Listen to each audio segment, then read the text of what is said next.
So urea కొరత సహా రైతు సమస్యలన్నింటినీ పరిష్కరించాలని కోరుతూ వైఎస్ఆర్ కాంగ్రెస్ పార్టీ అన్నదాత పోరు నిర్వహిస్తోంది. అయితే ఈ కార్యక్రమాన్ని భగ్నం చేసేందుకు చంద్రబాబు ప్రభుత్వం పోలీసుల ద్వారా అనేక కుట్రలు చేస్తున్న ఆరోపణలు వ్యక్తమవుతున్నాయి.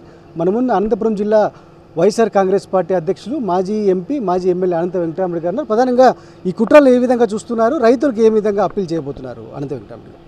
ఒకటి పెద్ద ఎత్తున ఈరోజు ఈ రాష్ట్రంలో అలాగే అనంతపురం పట్టణంలో కూడా ఆర్డీఓ ఆఫీస్ దగ్గరికి కూడా ర్యాలీ పెద్ద ఎత్తున రైతులు ర్యాలీగా పోయి ఈ పోరుబాటును కూడా జరగబోతోంది 10 గంటల నుంచి.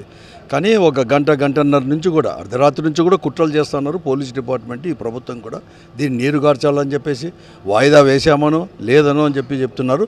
అది ఏమాత్రం నిజం కూడా కాదు. ఈ అసత్య వాళ్ళ ప్రకటనలు కానీ ఈ అసత్య వార్తలు ఏదైతే వ్యాపిస్తున్నారో వీళ్ళు పోలీస్ డిపార్ట్మెంట్ ఎవరు కానీ నమ్మద్దండి. వెంటనే రైతులందరూ కూడా తరలిరండి. ఈ పోరుబాటలో కూడా అందరూ కూడా భాగస్వాములు కాండి. మన యొక్క నిరసన ఈ ర్యాలీ ద్వారా కూడా ఈ ప్రభుత్వాన్ని చెప్పడానికి, ఈ ప్రభుత్వం యొక్క కుట్రలని, ఎందుకంటే కనీసం యూరియా కూడా ఇవ్వలేని పరిస్థితి, రైతులకు గిట్టుబాటు ధర కూడా ఇవ్వలేని పరిస్థితుల్లో ప్రభుత్వం ఉంది. మన యొక్క గోడును కూడా వినే పరిస్థితులు లేకుండా రైతులపైన కూడా ఈరోజు కూడా వ్యంగ్యంగా కూడా మాట్లాడుతున్నారు ఈ ప్రభుత్వంలో ఉండే పెద్దలు, మంత్రులు, ముఖ్యమంత్రి దగ్గర నుంచి కూడా. కానీ దీని నిరసనలో ప్రతి ఒక్కరు కానీ ఈ అసత్య ప్రకటనలు ఎవరు కానీ నమ్మకండి అని చెప్పి రైతులందరికీ నేను విజ్ఞప్తి చేస్తున్నాను. ప్రజాస్వామ్యబద్ధంగా శాంతియుతంగా నిర్వహిస్తున్న ఈ కార్యక్రమాన్ని ఎందుకు అడ్డుకోవాలని చూస్తున్నారట? ఇది ఒక కుట్రలో భాగం.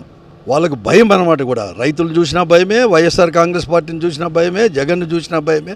ఆ భయంలో భాగంగానే ఈరోజు ఈ బహిర్గతంగా ఈరోజు ఈ రాష్ట్రంలోనే ఈ రాష్ట్రానికే కాదు ప్రపంచానికే, ఈరోజు దేశమంతా ప్రపంచానికే తెలిసిపోతుంది రైతుల యొక్క అసమ్మతిని కానీ రైతుల యొక్క కష్టాలు కూడా తెలుస్తాయేమని చెప్పి ఒక భయంతో ఈరోజు దీన్ని ఏదో రకంగా కూడా ఈ ర్యాలీని కూడా భగ్నం చేయాలని చెప్పేసి కుట్రలు పన్నుతోంది. ఇవన్నీ కూడా ఏమీ సాగదు.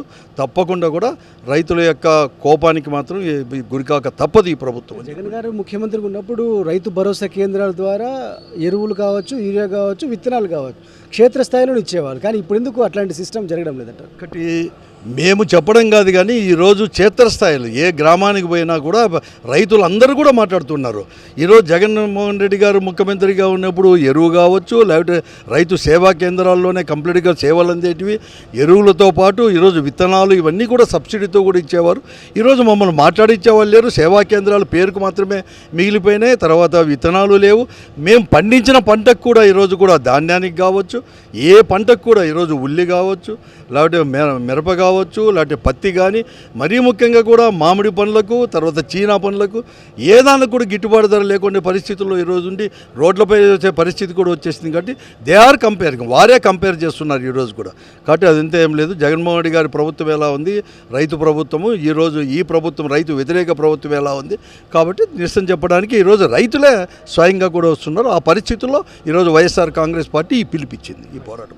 మొత్తం మీద రైతులు స్వచ్ఛందంగా తరలి వస్తున్నారని చెప్పి అనంత వెంకటరామరెడ్డి గారు చెప్తున్నారు. అదేవిధంగా చంద్రబాబు ప్రభుత్వం విధించిన ఆంక్షలపైన ఎవరూ వెనక్కి తగ్గాల్సిన అవసరం లేదు, రైతులంతా స్వచ్ఛందంగానే తరలి వస్తున్నారని చెప్పి అనంత వెంకటరామరెడ్డి గారు చెప్తున్న పరిస్థితి కనిపిస్తుంది. మరోవైపున పోలీసుల ద్వారా అసత్య ప్రచారం చేయిస్తున్నారు. వైఎస్ఆర్ కాంగ్రెస్ పార్టీ అన్నదాత పోరు జరగడం లేదని దుష్ప్రచారం చేస్తున్నారు. దాన్ని నమ్మద్దండి. ఎట్టి పరిస్థితుల్లో ఖచ్చితంగా కార్యక్రమం జరిగి తీరుతుంది.